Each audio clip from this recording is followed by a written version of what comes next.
حضرت عباس رضی اللہ عنہ بیان کرتے ہیں، وہ کہتے ہیں کہ میں نے کہا اللہ کے نبی صلی اللہ علیہ وسلم مجھے بتلائیے کہ میں اللہ رب العالمین سے کیسے سوال کروں، میں اللہ رب العالمین سے کیا طلب کروں، اللہ رب العالمین سے کون سی چیز مانگوں۔ اللہ کے نبی صلی اللہ علیہ وسلم فرماتے ہیں صلی اللہ العافیہ، اللہ رب العالمین سے عافیت کا سوال کرو، اللہ رب العالمین سے بھلائی کا سوال کرو، اللہ رب العالمین سے عافیت طلب کرو۔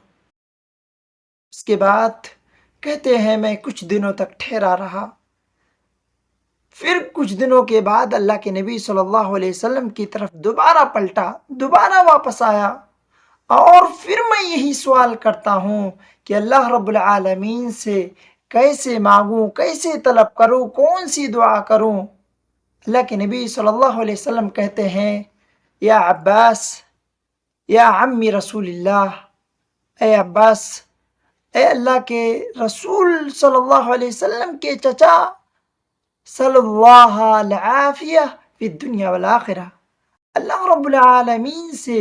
دنیا اور آخرت میں بھلائی کا سوال کرو، اللہ رب العالمین سے دنیا اور آخرت میں بھلائی طلب کرو، عافیت مانگو، اللہ سے عافیت کا سوال کرو۔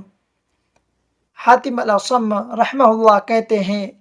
کہ عافیت کی قدر وہی سمجھ سکتا ہے، وہی جان سکتا ہے جو بلاؤں میں، مصیبتوں اور پریشانیوں میں گرفتار ہو، اور جو ان میں گرفتار نہ ہو تو ان کو نہیں سمجھ سکتا، عافیت کو نہیں سمجھ سکتا، لہذا ان کو وہی سمجھتا ہے جو ان مصیبتوں اور پریشانیوں میں گرفتار ہوتا ہے۔ آپ جب بھی اللہ رب العالمین سے سوال کریں تو ضرور بھی ضرور عافیت کا سوال کریں، ضرور بھی ضرور اللہ رب العالمین سے عافیت طلب کریں۔